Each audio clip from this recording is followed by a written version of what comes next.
I really just learned that it's okay to mourn relationships in any aspect, even if they weren't the healthiest.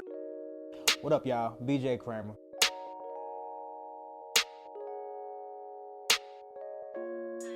Yo, BJ Cramer. Now we were talking about basically missing toxic relationships, that it's okay to have those feelings. Right. Yeah, it's such a weird space when you think about it initially, because it's like, how do you miss something that's not good for you, right? Right. But it's the same way of, if you decide to go vegan, you gonna miss the cheese and the eggs and McDonald's. Exactly, the meat. Exactly, you're gonna be at the family gatherings, the cookouts and stuff. You're gonna see the ribs and stuff, and you're gonna be right there with your barbecue sauce and your meatless meat. Yeah. But you're gonna miss it, you know what I'm saying? And in real life, dealing with people and relationships, especially romantic ones,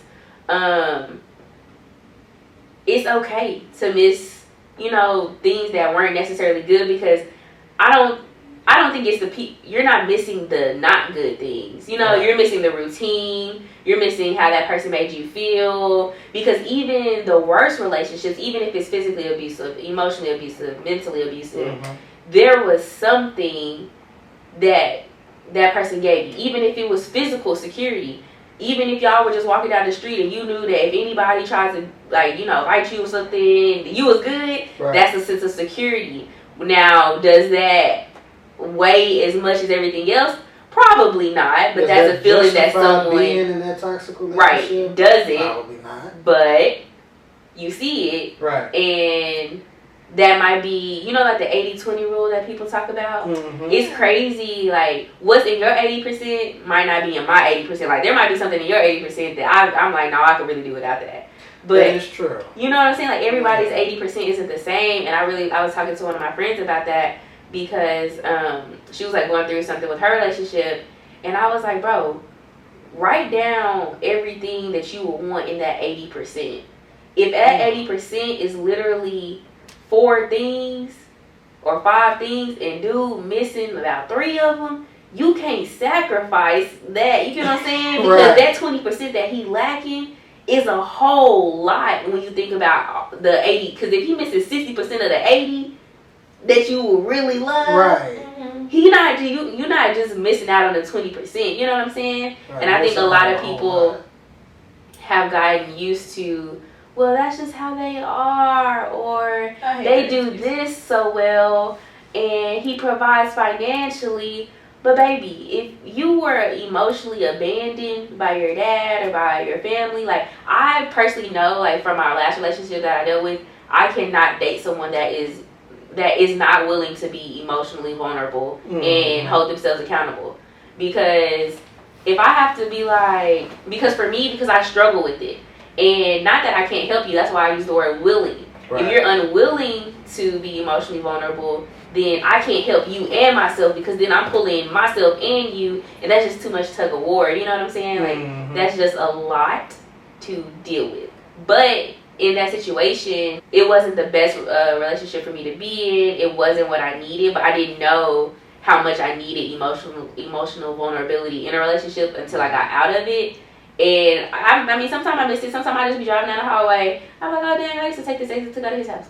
Stuff like that, you know what I'm saying? Yeah. And it's not more so just because it's in my face and I see the exit or the sign. It's more so just like, oh dang. Or I'll just like he'll randomly cross my mind. I'll be like, ugh. But that's what I'm telling myself in the forefront of my head. But in the back part, it's like, dang, that's really unfortunate that had to happen that way. You know what I'm saying? So I think it's okay to mourn relationships, any kind. I'm actually mourning a friendship right now. Oh wow. Yeah, like, I think that's a little bit more difficult than mourning the relationship in some cases. Yeah, I think so too. Especially because we've been friends for a while. We're just on different paths, and not just physically. Was that all it was? Just different paths? Spiritually, yeah. Okay. Yeah. I'm not at a point where I can take someone with me who is, again, unwilling. I can work with anybody who's willing, but I can't work with anybody who's unwilling. And pretty much I got attacked about my spiritual like preferences, and it's like you ain't trying to get no understanding. You didn't want to agree to disagree, but it's crazy because he didn't know that he was insulting me. He was insulting one of my other friends while failing to realize that I believe the same thing. You know what I'm saying? So then it's like, okay, but because he was so angry, I was like, that's your spirit being angry. And for me to see somebody's spirit be angry off of somebody else's beliefs, I was like, that means your spirit is like, you know what I'm saying? It's like your spirit is that angry. Yeah, then that means we're not going to be able to meet eye to eye. Right. Spiritually, that means I can't continue to take you where I'm going. Right. Yeah. That's unfortunate. There are a lot of friendships that I had in junior and senior year of high school. I really noticed it around college. That's where you really notice some shit. Mm-hmm. Like, because it's like, one, it's not how you were raised. I don't care what your background is. College is nothing like you're used to. Right. So you go in, you're in a university, and it's a university because it's its own separate universe, mm-hmm. right? You go in and you basically try to befriend people that look like you. Mm-hmm. In some way. Maybe they're the same race, maybe they're the same sex, maybe I hang around the same people, maybe I have a similar character trait. The same club. The same clothes, the same mm-hmm. club, something that looks like you. And the more you hang out with what looks like you, the more you realize that it's not you. Right. So you're just like, y'all doing some shit that I ain't really down with. Right. Yeah. I mean, I agree. Even just thinking about how, like, when you go into a new job, mm-hmm. who you cling to first. And then when those people try to, like, kick you outside of where you be like, no, I really don't like you like that. I was really just trying to, find somebody to talk to at work. Yo. There's only one person, and I do believe he listens to this podcast loyally because he's my nigga, but there's only one person that I met at work that I was not mad to see outside of work. Mm-hmm. You know, like when you out and about, you enjoying your life, you worked all week and now it's the weekend, you go to Walmart or fucking Hobby Lobby or some shit, and then you see somebody that works where you work. Uh-huh. But it's bad because they excited to see you. Right. And you ain't matching the energy. They're more excited to see you than you are to see them. Mm-hmm. So you basically gotta match that fake ass energy. Like, oh my god, hi! You're like, oh fuck. Hi, how are you doing here? What's going on? What are you doing at the Walmart at 7:30 p.m.? What are you doing? Shop here? Oh my god. Right. You didn't want to go to the Walmart that's 35 minutes away? Oh my god. I can't believe I ran into you. Walmart closer to your house? Why the fuck you gotta come over my neighborhood? It's almost like you were looking for me or some shit. Exactly. Then it's that famous line, what you finna get into? Nothing. I'm finna go to the crib. I'm about to go slit my wrist, actually. Because I was not trying to see your ass for another 3 days, nigga. I saw this one guy, right? I saw my nigga. We was out in Grand Prairie Outlet Mall, right? I'm in Nike. I see him, and he see me.